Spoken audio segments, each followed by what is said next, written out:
Hier is die storie van 'n man.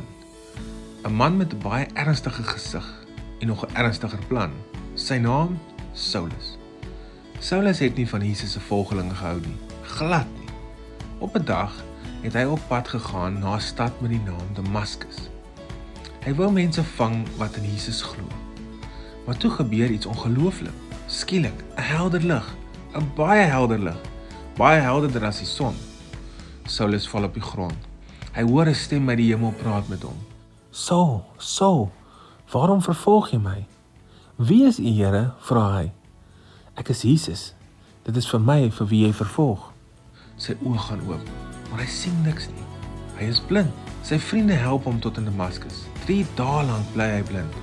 Hy eet nie, hy drink nie, hy wag. Intussen praat God met 'n man met die naam Ananias. God stuur hom na Saulus toe. Ananias gaan, al is hy baie bang.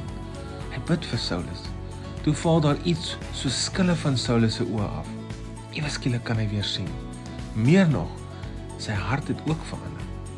Van daardie dag af was Saulus nie meer dieselfde nie. Hy het begin vertel van Jesus, oral waar hy gegaan het. Nou ken ons hom as Paulus, 'n dapper volgeling van Jesus.